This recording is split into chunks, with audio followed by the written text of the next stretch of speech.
Hey everybody, I'm Christopher Green. You're tuning in to AMTV Alternative Media Television, September 5th, 2013. Breaking worldwide. Graphic video showing rebels executing men on knees. Of course, this is U.S. supported, armed, and funded. And I always love the rhetoric. I love the propaganda that we get from the mainstream media calling the terrorist groups, the group linked with Al-Qaeda, the quote, Free Syrian Army, when it's really a terrorist organization. It'd be the equivalent of Vladimir Putin coming here to the United States and arming Occupy Wall Street to take down and overthrow the Obama administration. Now, some people in America would actually probably agree with that, but that would be the equivalent. It would be armed terrorism, which is exactly what the United States is helping to fulfill in not just Syria, but all over the Middle East in its vast destabilization effort of the region. So we have a graphic video I'm not going to show you because it is too graphic. YouTube will pull it, showing rebels executing men on their knees, just showcasing the brutality of what the United States supports. And again, fighting alongside and arming and funding Al-Qaeda. Durka Durka, Durka Durka. Remember our enemy? Al-Qaeda is the enemy. Osama bin Laden is the enemy. WMDs is what George W. Bush sold us on the Iraq War, and now it is being sold once again by the Obama administration. Any of you that are actually informed, and I realize I'm preaching to the choir, know that no WMD stockpiles were found in Iraq, period, end of story. We have an article here from the New York Times, brutality of Syrian rebels posing dilemma in West. The Syrian rebels posed casually, standing over their prisoners with firearms, pointed down at the shirtless and terrified men. The prisoners, 7 in all, were captured Syrian soldiers. 5 were trussed, their backs marked with red welts. They kept their faces pressed to the dirt as the rebel commanders recited a bitter revolutionary verse. Quote, for 50 years they are companions to corruption, he said. We swear to the Lord of the throne that this is our oath. We will take revenge. Bam, bam, bam, bam.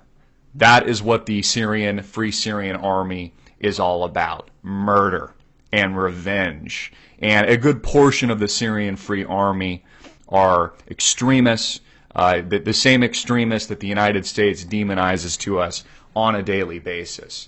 So, the first thing you do is you dehumanize the enemy, which is what the United States propaganda machine is doing right now, dehumanizing the Bashar al-Assad government. Notice how they don't call it a government, they call it a regime. They want to make it a humanitarian cause, when in reality the United States could give two shits about humanity. What they care about is overthrowing governments and profit. There's another great article here from Breitbart.com, and if I had a little malt liquor on me, I'd just pour it on the ground right now because I miss Andrew Breitbart. I wish he was still around. Another Obama questionable murder. Sorry, Breitbart, you're going to come out with information. You're another Michael Hastings type guy. Yeah, you'll just die, and we won't investigate it at all. And by the way, your coroner will also be killed, which is a fact, before he's able to release your autopsy report. So Breitbart.com, Al-Qaeda-linked rebels attack Christian village. So the Free Syrian Army on the hunt, baby, to kill and murder Christians. Isn't this great? Isn't this wonderful what the United States is supporting right now? Al-Qaeda-linked rebels attacking Christian villages and shooting others in the back of the head. Now, of course, for those of you paying attention, the Senate Foreign Relations Committee approved a plan yesterday to strike Syria.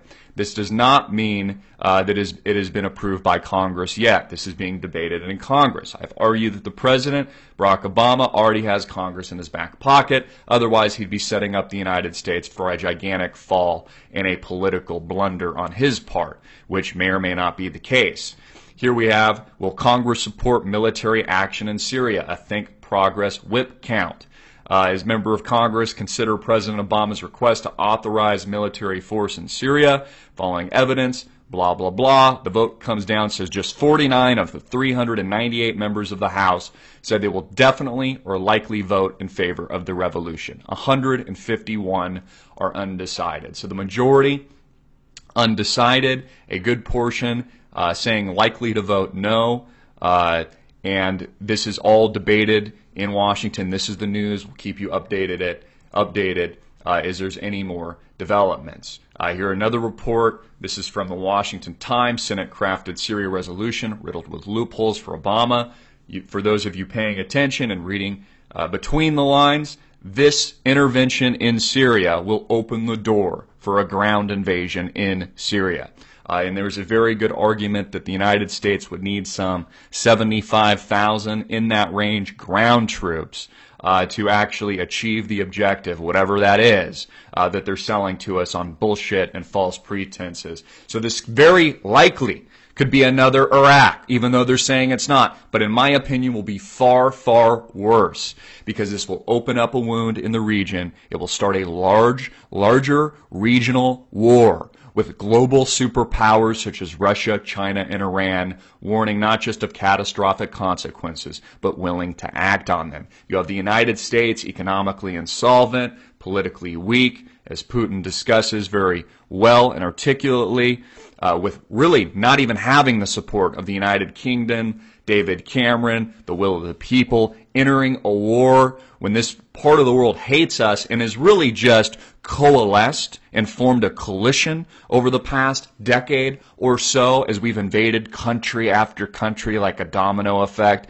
in Iraq and Afghanistan and the non-wars that we don't admit to with the drone strikes in Yemen and Pakistan, etc. These countries have gotten together because they hate the United States. And even though they might have their own differences internally, have joined forces to destroy a common enemy, which is the beast known as the USSA. Russia also warning of a nuclear disaster if Syria is attacked. They say if a warhead by design or by chance were to hit the miniature neutron source reactor, the MSNR near Damascus, the consequences could be catastrophic, according to the Russian Foreign Ministry spokesman Alexander Lukashevich, if I'm saying his last name correctly, in Russia Today. Also, findings to back up more evidence that, again, is lacking from the United States. And I did an exclusive report on the unclassified report that was total bullshit and rhetoric, looked like it had been written by a third grader, a 4-page opinion piece that gave us no evidence that Assad's government is responsible for using chemical weapons. All the evidence has pointed to the contrary, that not only did Assad have no motive to use these weapons because he's been winning the war, and he would not, if he was a thinking individual playing the chess game of war, want to encourage his own assassination and an invasion or give the United States a reason to invade his country. The motive is clearly, and it clearly points to the Syrian rebel groups, the terrorists. We should stop calling them the Free Syrian Army. These are Al-Qaeda-linked terrorists. Use the same language the United States has been selling to you and fear-mongering to you over the past several decades. But key findings on the chemical attack near Aleppo indicate a similarity with rebel-made weapons. Not sophisticated technology, not the type of weapons that you would expect coming from the Assad government, but homemade chemical weapons used in the attack that occurred on August 21st. We've had independent, we've had outside evidence collection, not just from the Russian government, but from other groups, completely diametrically opposing the United States findings. And remember, this is the same government that just raped you in 2008, that orchestrated the largest financial collapse in history, then bailed out their cronies on Wall Street. And we're supposed to believe these, I wanted to say a really bad word, we're supposed to believe those suckers, is what I'll say. We're supposed to believe those suckers. We're supposed to trust these guys at the helm. Obama and his cronies. No different than Bush, worse than Bush. All part of the New World Order paradigm to destroy America. And they've done a Saul Alinsky slam dunk raping of it. And we are all bent over, taking it up, the you-know-what. Get this out everywhere. I'm Christopher Green, hard-hitting and in-your-face. Make sure to subscribe to our YouTube channel at cgreen34, Facebook at Greenwave TV, Twitter at Greenwave, and get it out to the viewing public.